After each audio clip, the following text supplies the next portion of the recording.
The relentless hum of the fluorescent lights and the sharp tang of iodine were the backdrop of Nakia's life. The scent clung to her hair, her skin, the fibers of her light blue scrubs. It was an environment of precision and saving lives, but today, the sprawling hospital lobby felt like a cage closing in on her. "Nurse," Dr. Sterling barked, her voice a sharp, nasal sneer she reserved exclusively for Nakia. She didn't use her name. She never did. "Are you entirely incapable of following basic triage protocols?" Nakia kept her posture rigid, resting one hand against the chest of her scrubs to ground herself, her dark, braided bun perfectly neat despite a grueling 12-hour shift. She kept her eyes focused on the woman in the navy blazer. "The triage protocols were followed to the letter, doctor.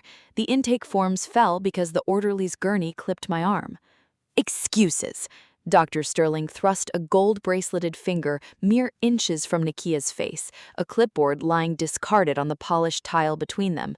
She was a woman who fed on the performance of authority, especially when it meant publicly tearing down the one trauma nurse whose raw talent eclipsed her own. Around them, the lobby staff froze. A younger nurse covered her mouth in shock, her eyes wide with a mix of pity and frustration. Nakia finally let out the breath she'd been holding, preparing to swallow her pride yet again to protect the quiet civilian life she had painstakingly built. But Dr. Sterling never got the chance to deliver her final blow. The deafening roar of heavy engines suddenly rattled the hospital's reinforced glass. The sterile quiet of the lobby was obliterated as a synchronized fleet of heavily armored black SUVs violently jumped the curb, blocking the entire hospital entrance in a terrifying, impenetrable wall of steel. The automatic doors slid open, letting in the harsh golden light of the setting sun and a veritable army of men in dark suits and sunglasses. The murmurs of the staff turned into sharp gasps. Stepping through the threshold was the undisputed boss of the Korean Mafia. Sun Woo was a terrifying vision of lethal grace in a tailored, double-breasted black suit. As the hospital security guards threw their hands up in helpless, silent surrender, Sun Woo strode directly toward the commotion. He bypassed the triage desk, the armed guards, and the terrified administration entirely. His dark, unyielding eyes locked solely on Nakia. He reached a hand out toward his secret wife.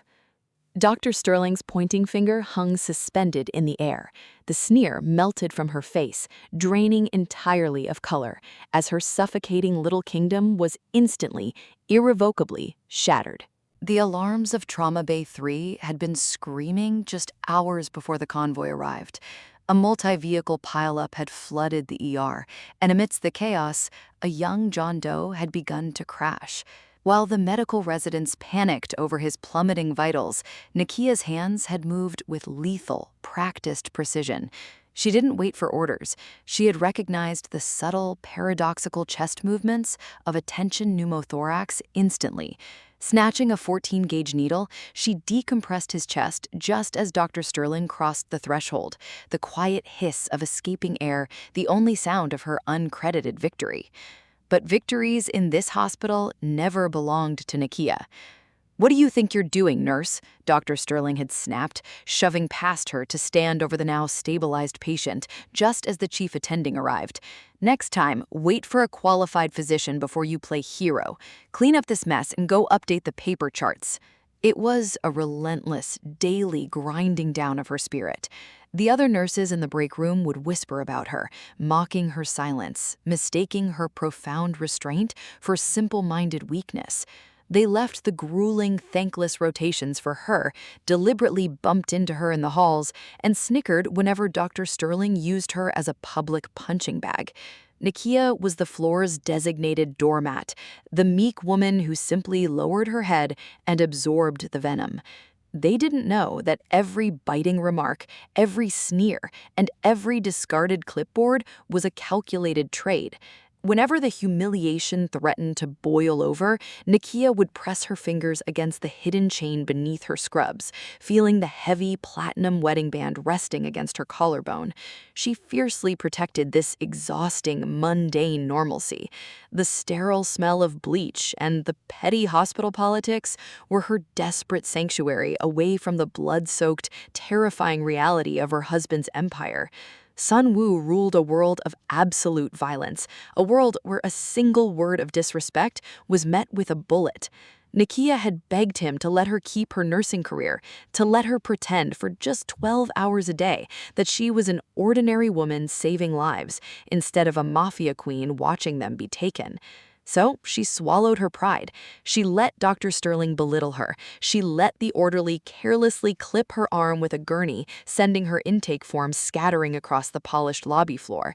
She stood completely still as Dr. Sterling thrust a gold braceleted finger in her face, screaming about triage protocols, actively choosing to play the victim because the alternative meant unleashing a ruthlessness she was trying so hard to keep buried.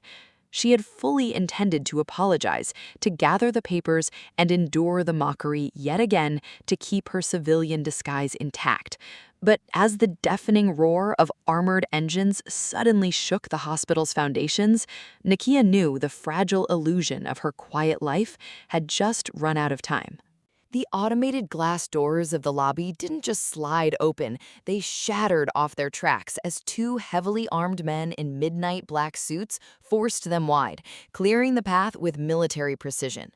The biting autumn wind rushed into the sterile room, trailing the thick, metallic scent of fresh blood and exhaust fumes. Behind them came Sun Woo. He moved with a quiet, terrifying inevitability that sucked the air out of the room. His double-breasted suit was immaculate, yet dark crimson stained his sleeve and the side of his sharp, impassive jaw. The chief of hospital administration, Mr. Vance, stammered out of his office, his hands raised placatingly as he tried to block the corridor. "Sir, you cannot bring weapons into this facility. You need to process through the front intake." Sun Woo didn't even blink. He didn't slow his stride, nor did he acknowledge the administrator's existence. One of his guards casually stiff-armed Mr. Vance into the drywall, leaving the man gasping for breath as the armed convoy flooded the floor, securing every exit and forcing the trembling hospital security guards to drop their weapons. Cradled effortlessly in Sun Woo's arms was Daejang, his fiercely loyal second-in-command. Daejang's tactical vest was shredded, soaked through with arterial blood that dripped steadily onto the hospital's pristine white tiles. His skin was pale, his respiration a shallow, wet rattle that Nakia's trained ears categorized instantly: a punctured lung, internal hemorrhaging, critical volume loss. Dr. Sterling was still frozen mere feet from Nakia, her mouth opening and closing like a dying fish. Somebody call the police! Get the trauma team!" she shrieked, backing away as Sun Woo's dark, predatory gaze swept past her entirely. He stopped 2 paces from Nakia. The heavy silence in the lobby was deafening, broken only by the ragged wheeze of Daejang's breathing and the soft, heavy drip of blood hitting the floor. Every doctor, every whispering nurse who had ever mocked her, watched in absolute paralysis as the untouchable Korean syndicate boss bowed his head slightly toward the floor's most ridiculed nurse. "Yebo," Sun Woo said, his deep voice carrying effortlessly across the dead silent room, using the Korean word for wife with a fierce, possessive reverence that made Dr. Sterling physically flinch. "They ambushed us. He has minutes." He didn't ask for the chief of surgery. He didn't demand the attending physician. He held his bleeding right-hand man out toward Nakia, his eyes locking onto hers with absolute, unshakable trust. Save him. The meek, quiet nurse who had spent months absorbing their ridicule didn't cower. She didn't look to Dr. Sterling for permission. Nakia reached up, gripped the collar of her scrubs, and calmly ripped away the plastic hospital badge that labeled her a subordinate, letting it clatter to the blood-spattered floor. How would you like to handle the transition into Chapter 3, where Nakia takes command of the operating theater? The heavy silence following Sun Woo's declaration was broken by the frantic, wet wheeze of Daejang's failing lungs. The shock paralyzing the lobby briefly gave way to the deeply ingrained arrogance of the medical hierarchy. The chief of surgery, a balding man who rarely left the executive suites, pushed his way forward, his hands raised placatingly toward the suited invaders. "Sir, this is highly irregular," the chief stammered, eyeing the spreading blood. "She is just a floor nurse. She isn't surgically qualified to—" The sharp, synchronized metallic clack of a dozen firearms being cocked echoed off the high ceilings. The chief froze instantly, his jaw snapping shut as the weapons leveled at his chest. Nakia looked down at Daizhang. The crimson stain was expanding with terrifying speed across the gurney. He was in profound hypovolemic shock, seconds away from coding. The time for hiding was over. The submissive, invisible nurse died in that exact moment, shed like a suffocating second skin. When Nakia raised her head, her spine was entirely rigid, her dark eyes flashing with a predatory, icy authority that mirrored her husband's perfectly. She reached beneath her scrub collar, pulling her heavy platinum wedding band free and letting it rest openly, defiantly against her collarbone. "I need OR4 prepped, right now," Nakia commanded. Her voice didn't shake, it cut through the room like a scalpel, hard and absolute. The staff remained rooted to the spot in bewildered terror. Nakia pivoted, her intense gaze locking directly onto Dr. Sterling. The normally arrogant physician was trembling uncontrollably, pressing herself against the triage desk as if trying to merge with the wood. "Sterling," Nakia barked, the sharp crack of her voice making the doctor flinch as if she'd been struck. "Stop standing there like an idiot. Grab a crash cart, page anesthesiology, and prep a massive transfusion protocol. O-negative blood, 4 units, rapid infuser. Move." Dr. Sterling's mouth opened and closed, a lifetime of unearned superiority struggling against primal, suffocating fear. She looked at Nakia, then at the wall of armed men waiting for Nakia's slightest nod. I can't take orders from a—" Sun Wu shifted his weight, his eyes narrowing into a promise of extreme violence, the atmosphere in the room dropping to freezing. But Nakia simply held up a single hand, stopping the most dangerous man in the city dead in his tracks, without even looking at him. "You will do exactly as I say." Nakia stepped directly into Sterling's space, her voice dropping to a lethal, quiet hiss. "Or my husband's men will secure this hospital floor by floor, and you will be the first variable they eliminate. Do you understand me?" Sterling whimpered, giving a frantic, spastic nod, before scrambling clumsily toward the blood bank. "Move him," Nakia ordered Sun Wu's men, pointing to the surgical corridor.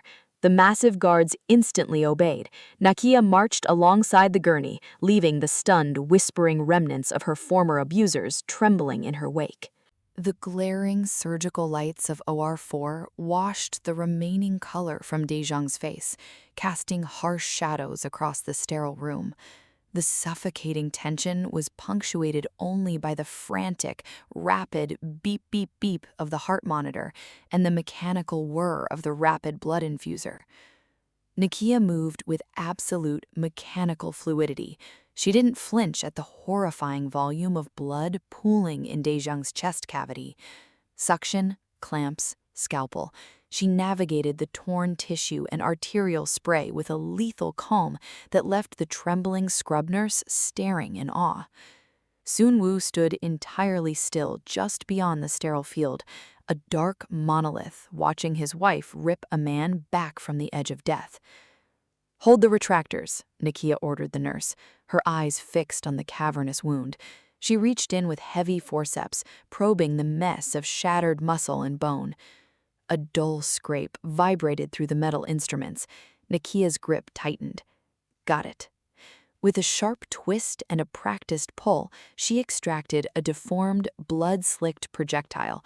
She dropped it into a stainless steel kidney basin, the metal ringing out with a sharp, echoing clink. Nakia reached for surgical packing to stem the bleeding, but as the bright overhead lights hit the basin, she paused. Frowning, she grabbed a saline-soaked gauze pad and wiped the thick blood from the bullet. "Sun Wu, Nakia said, her clinical detachment fracturing just enough to draw his immediate attention. He stepped up to the edge of the surgical table, his imposing frame looming over the basin. "This isn't standard street ammunition," she murmured, pointing a bloody, gloved finger at the projectile. "Look at the distinctive grooving, the dark casing. This is a specialized Teflon-coated round, armor-piercing." Sun Wu stared down at the twisted metal, his jaw clenched so tightly that a muscle ticked furiously beneath his skin. The already freezing temperature in the operating theater seemed to plummet.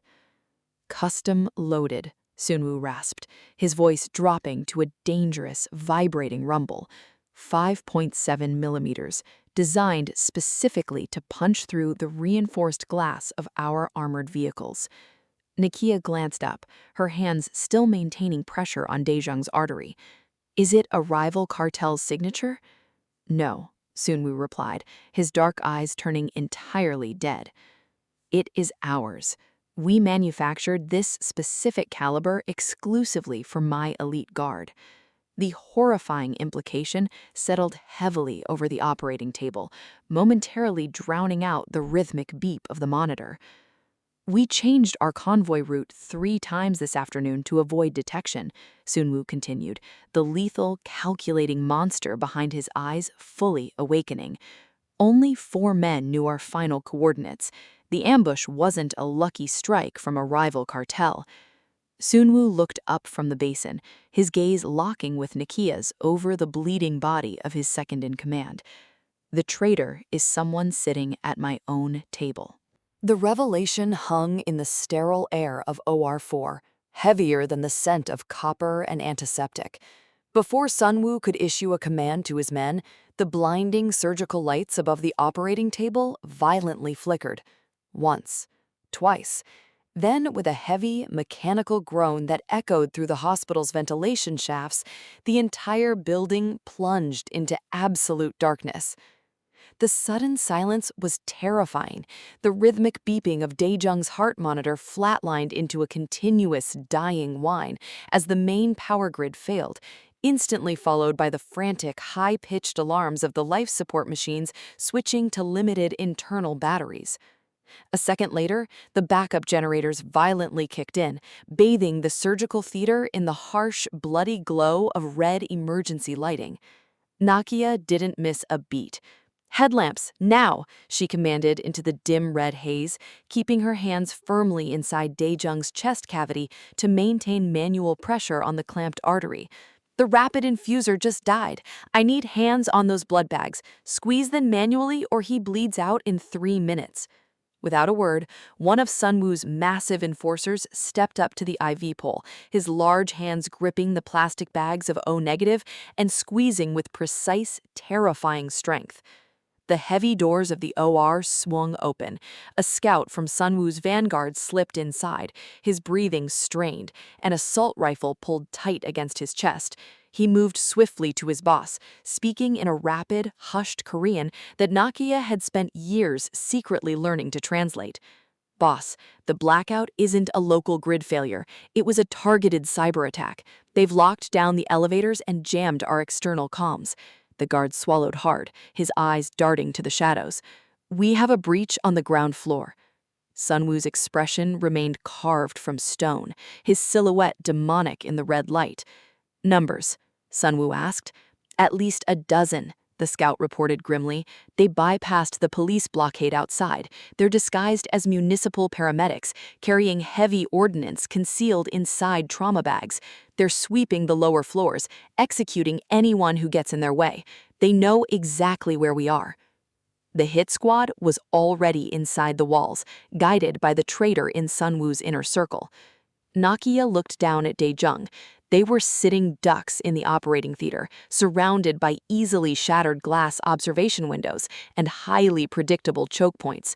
If they stayed, the room would become a slaughterhouse. Sun Wu turned his lethal gaze to Nakia, the question unspoken, but absolute. "I have him temporarily stabilized for transport, but we have to move right this second." Nakia quickly taped down a thick layer of trauma pads over the open incision to seal it. She stripped off her blood-soaked surgical gloves. Her mind instantly shifted from floor nurse to tactical survivor. The main stairwells will be a death trap. We have to change the board. We can't use the main corridors, Nakia said, her voice dropping to a rapid, tactical whisper.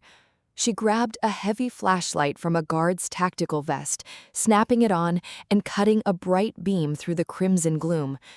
The intensive care unit and the pediatric wards are directly adjacent to the main stairwells. If the hit squad sweeps this sector looking for us, hundreds of innocent patients will be caught in the crossfire. Sun Woo stepped seamlessly to her side, his imposing silhouette shielding her from the hallway door. What is your play? I know the architectural veins of this building better than anyone, she replied, pushing past the operating table. She led Sun Woo and the guards, who were carefully navigating Daejeong's blood-slicked gurney, out into the darkened surgical hallway. The red emergency lights cast long demonic shadows against the sterile walls. Nakia bypassed the main evacuation route, her memory tracing the hidden service routes used exclusively for biohazard disposal and heavy maintenance. She stopped abruptly at a reinforced junction box set deeply into the plaster. They are tracking us based on standard hospital evacuation protocols. They expect us to flee outward. We need to give them a ghost to chase. Grabbing a heavy portable oxygen cylinder from a nearby abandoned crash cart, Nakia swung it with brutal force. She shattered the thick plexiglass of the central fire command panel, the glass raining down onto the linoleum like jagged diamonds. She reached directly into the exposed circuitry, her fingers tracing the color-coded wires with the exact same lethal precision she had just used inside Daejeong's chest. With a sharp, violent yank, she crossed two main conduits. Instantly, the ear-splitting shriek of the hospital's localized fire alarm system detonated, but only through the East Wing, the sprawling, maze-like outpatient center on the exact opposite side of the campus. Automated fire doors slammed shut in the distance, echoing down the halls like artillery fire. Pre-recorded evacuation warnings blared over the PA system, isolated entirely to the empty daytime clinics. The East Wing will be the natural choke point, Nakia said, dropping the wires. The distant, deafening alarms perfectly masked the heavy breathing of the guards and the squeal of the gurney's wheels. They'll expect us to use the chaos to slip out through the loading docks. Sun Woo looked at the shattered glass, then at the woman who had spent years hiding a brilliant, ruthless tactical mind behind a quiet, submissive facade. A dark, terrifyingly proud smirk touched the corner of his mouth. "And where are we actually going?" he asked, his voice a low rumble, barely audible over the distant sirens. Nakia turned her flashlight down a pitch-black, narrow service corridor that smelled of damp concrete and industrial bleach. The heavy rubber wheels of the gurney fought for traction on the steep incline of the hidden maintenance ramp. With the main elevators dead, they had to rely on brute force. Sun Woo and his largest enforcer pushed the heavy cart upward through the suffocating darkness, their breathing a rhythmic, synchronized testament to their endurance. Nakia led the way, the sharp beam of her flashlight cutting through the stale, dusty air. They were ascending toward the forgotten apex of the hospital, the retrofitted Level 4 quarantine wing. Built years prior and heavily fortified to contain highly infectious airborne pathogens, it had been entirely shuttered and physically disconnected from the central hospital grid. "Almost there," Nakia whispered fiercely, her scrub top clinging to her skin with nervous sweat. They reached the top landing. Before them stood massive, reinforced steel doors, bordered by thick, airtight rubber seals. A heavy magnetic lock secured the entrance, but with the main grid dead, it relied entirely on a complex manual override. Nakia stepped forward, grabbing the cold iron wheel in the center of the door and throwing her entire body weight into it. It barely groaned. Sun Woo stepped instantly behind her, enveloping her smaller frame with his own and silently adding his overwhelming strength to hers. With a brutal screech of rusted metal, the wheel turned, the heavy doors unsealed with a massive hiss of pressurized, stale air. They shoved the gurney into the pitch-black corridor of the isolated wing. The atmosphere here was freezing, the silence absolute, stripped entirely of the distant, frantic wail of the fire alarms they had left below. "Lock it down," Sun Wu commanded the moment they crossed the threshold. His men threw their weight against the steel doors, slamming them shut. The iron wheel spun in reverse, engaging massive deadbolts that echoed like cannon fire in the empty ward. They were sealed in. Nakia swept her flashlight over the abandoned space. Stripped hospital beds were pushed against the walls, and thick, bullet-resistant plexiglass isolation partitions formed a labyrinth of narrow corridors. It was a sterile fortress of glass and steel. "It's a dead end," the Vanguard scout noted grimly, his assault rifle sweeping the dark corners. "If they figure out the decoy and track the blood trail up that ramp, we have no back exit." "That is exactly the point," Sun Wu replied, his voice a low, terrifying purr of promised violence in the dark. He smoothly removed his tailored suit jacket, wrapping it carefully around Nakia's shoulders before pulling a heavy, matte black sidearm from his shoulder holster. "They will have to funnel through that single steel doorway. Let them come." Nakia turned away from the heavy barricade, her flashlight illuminating Daijung's unnervingly still form on the gurney. The temporary patches were holding, but his skin was like ice. Defensible or not, if she didn't find a way to stabilize his failing heart in the dark, this steel vault was going to become his tomb. The absolute silence of the quarantine wing shattered with a wet, horrific gasp. Daejung's body suddenly arched off the gurney in the pitch-black corridor, convulsing violently before collapsing into total, unnatural stillness.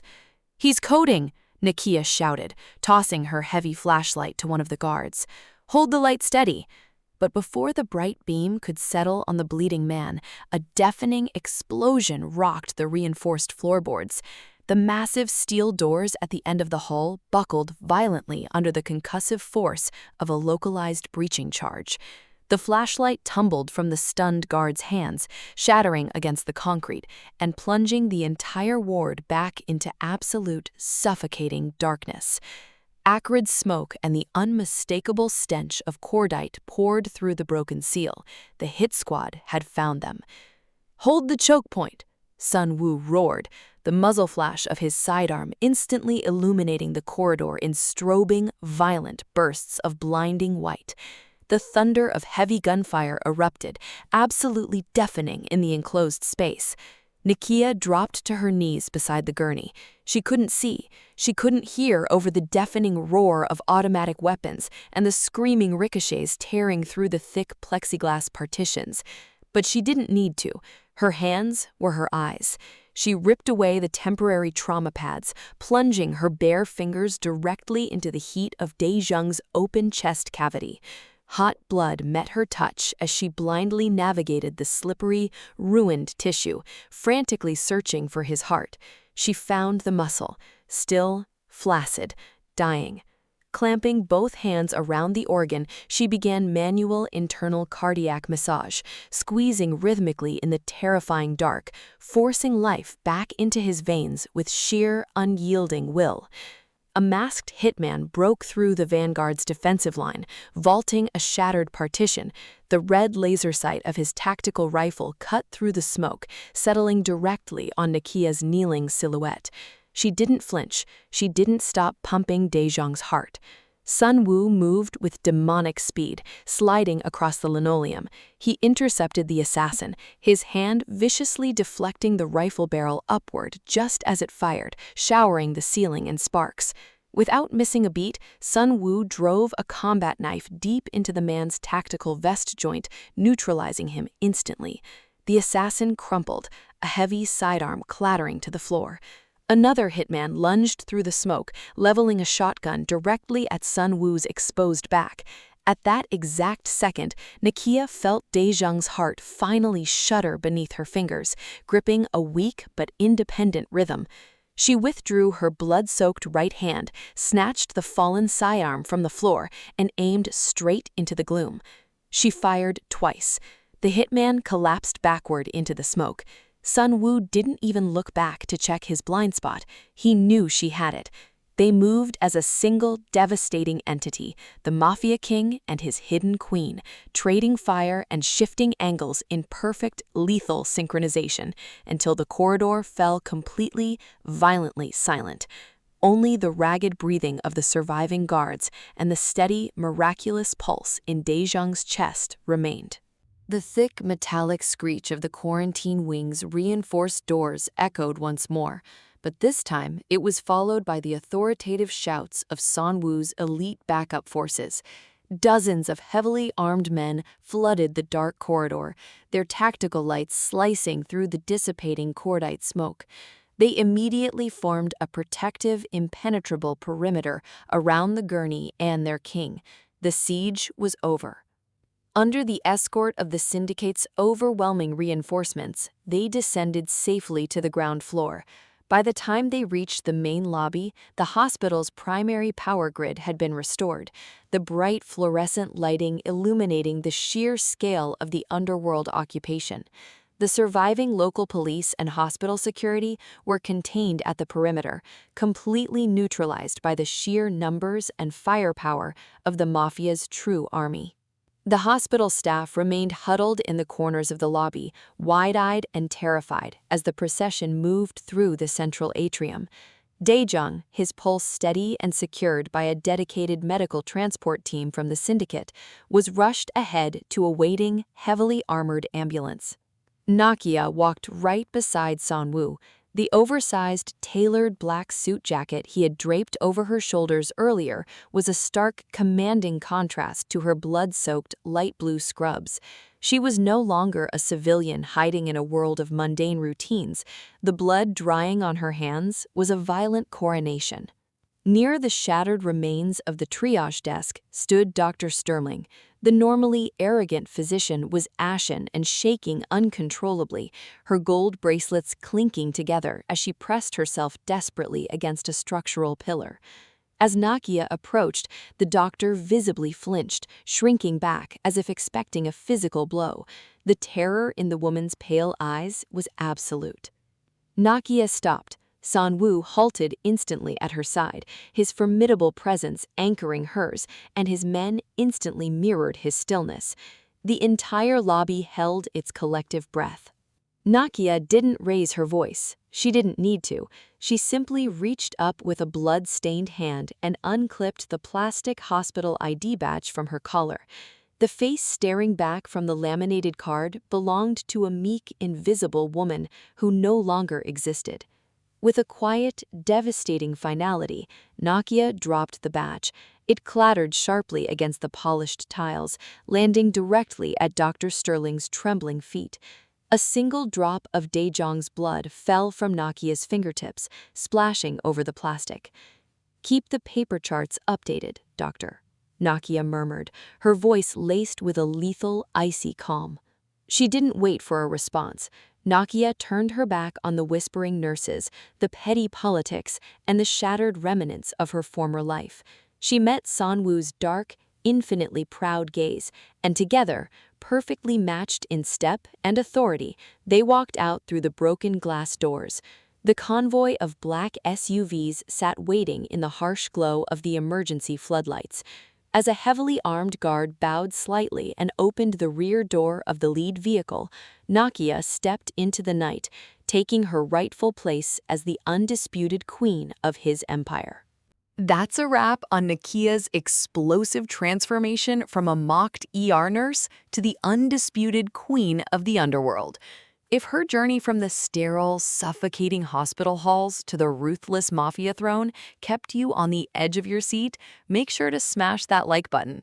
It lets me know you want to see more fierce protagonists taking back their power. Want more gripping stories of hidden identities, dangerous romances, and breathtaking revenge? Subscribe to the channel and turn on notifications so you never miss a single chapter of the action. The syndicate is expanding its territory, and we want to know how far our reach goes. Drop a comment below telling us exactly what city or country you're watching from. Thank you for tuning in. Until next time, keep your secrets safe and your loyalties closer.